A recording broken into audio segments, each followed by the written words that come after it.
Olá, paz e bem. Hoje é o dia 23 de setembro de 2020, uma quarta-feira. Louvado seja o nosso Senhor Jesus Cristo. Domingo passado eu tive um sonho, melhor dizendo, um pesadelo. Nesse sonho eu estava numa igreja e a impressão que eu tive é que era a igreja da qual eu seria pastor. E eu estava paramentado para a celebração. E chegou o momento da mensagem, em que eu iria ler o texto bíblico sobre o qual eu basearia a minha mensagem.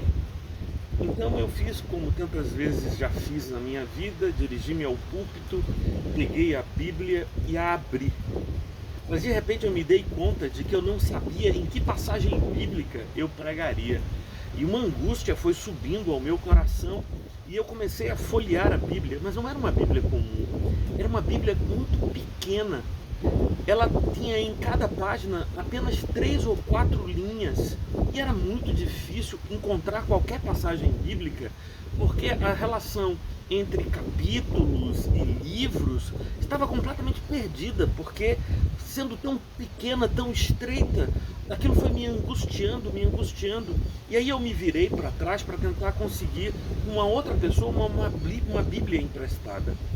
E eu me virei e havia pastores, possivelmente meus pastores auxiliares, estavam atrás de mim, e eu me dirigi a eles pedindo uma Bíblia emprestada e até tomei a ousadia de tentar tomar a Bíblia da mão de um deles, mas não era uma Bíblia.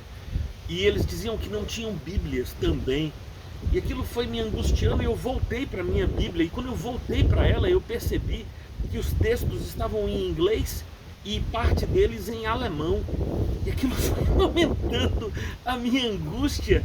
E meu irmão, que era um dos meus auxiliares, Hélio, chegou para mim e disse: Martorelli, eu posso ler para você se você quiser. Mas eu não sabia que texto dizer a ele para ele ler. Então eu defini: eu vou pregar em João capítulo 5, sem ter a menor ideia do que se tratava, do que tinha lá no capítulo 5 de João. Eu não lembrava naquele momento, mas eu imaginei que, sendo, não é João, é Lucas capítulo 5. Eu não sabia o que tinha escrito em Lucas capítulo 5, mas eu pensei: não, é o Evangelho, eu já preguei o Evangelho, eu devo saber o que está lá. E aí comecei a procurar o texto de Lucas no capítulo 5.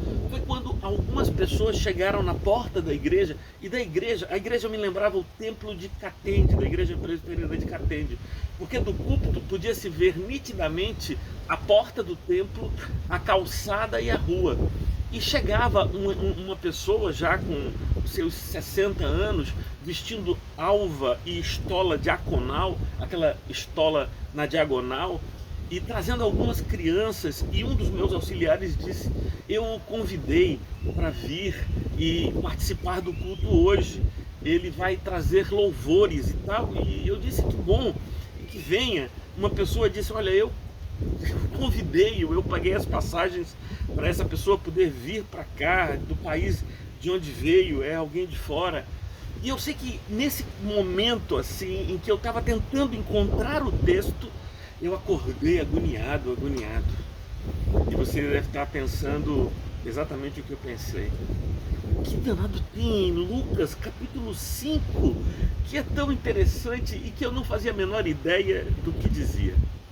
Na verdade, é uma série de textos, né? O Lucas capítulo 5 tem várias perícopes, e eu vou pregar ao longo de toda esta semana sobre cada uma das perícopes de Lucas 5. Mas a primeira delas é a história de Jesus indo até o mar da Galileia, na cidade de Cafarnaum, para pregar, e as multidões o comprimiam, e ele encontra o barco de Pedro e seu irmão André, de Simão e seu irmão André, e que eram sócios de outros 2 irmãos e trabalhavam juntos, Tiago e João. E eles estão ali trabalhando porque já haviam desistido de pescar e estavam lavando as redes. Isso é o que o texto diz. Eles foram no momento em que Jesus chegou bem cedinho de manhã na praia, ele os encontrou lavando as redes. Eu preguei várias vezes sobre esse texto e sempre falei sobre esse texto de lavar as redes como a encarnação da desistência. Pessoas que desistiram de tentar. E eu fiquei chocado quando li o texto, porque eu de fato me sentia exatamente assim, como uma pessoa que desistiu de tentar lançar redes, tentar viver uma vida pastoral, uma vida de pregação do Evangelho. Eu fiz isso por mais de 30 anos em minha vida. Se eu começasse a contar o ano em que eu entrei no Seminário Presbiteriano do Norte, em 1987, e de lá para cá, sem considerar que mesmo antes disso eu já era líder de igrejas, trabalhava com evangelização e tal, mas eu desisti. Eu acho que o ano para mim foi o ano de 2018 e todos os acontecimentos no final daquele ano foram muito difíceis e eu meio que desisti do ministério pastoral. Achei que poderia continuar minha vida como professor e advogado. Afinal de contas, já há muitos anos que eu não me mantenho recebendo qualquer valor de uma igreja local. Mantenho a minha família com o que eu recebo na condição de advogado e professor, e graças a Deus tem sido suficiente. Mas ler aquele texto e num contexto em que eu tenho me aproximado da Igreja Episcopal Anglicana do Brasil, fez acender uma chama no meu coração e talvez intensificar essa chama. Eu sei pouca coisa da Bíblia. A minha Bíblia é bem pequenininha. Eu tenho pouca leitura da Bíblia. Muito embora seja pastor há 30 anos. Mas eu me dei conta pelo meu sonho de que há tanta gente que sabe menos, a quem eu posso de algum modo ajudar.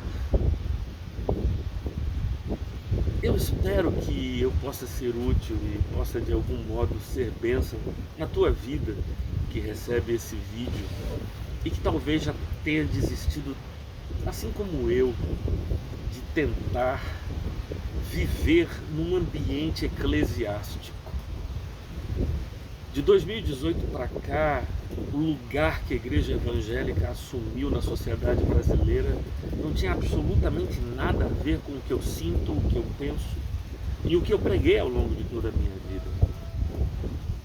Mas eu acho que é possível ser diferente, ser evangélico, ser histórico e ainda assim ter amor e misericórdia por aqueles que são perseguidos, ter compaixão por aqueles que são objeto de preconceito e de rejeição, me sentir unido a tudo e a todos. Pois é, nesta semana eu vou pregar sobre Lucas capítulo 5. Quero lhe convidar para fazer essa viagem comigo. Não apenas a viagem no capítulo 5 do Evangelho de Lucas, mas uma viagem sobre a possibilidade de um recomeço em muitas dimensões da vida, mas particularmente voltar a pescar. Tem uma frase de Pedro nesse texto, depois que Jesus o abençoa e abençoa os seus colegas e eles têm uma pesca maravilhosa. Pedro diz assim: afasta-te de mim, porque sou pecador. E Jesus disse: não pecador, mas pescador de homens. Eu não diria como Simão: Senhor, afasta-te de mim, porque sou pecador. Na minha boca a palavra é outra: Senhor, eu não posso me aproximar de ti. Eu não posso tomar a tua palavra em minhas mãos, eu sou pecador. Mas se Ele quiser fazer de mim pescador, eis-me aqui. Paz e bem.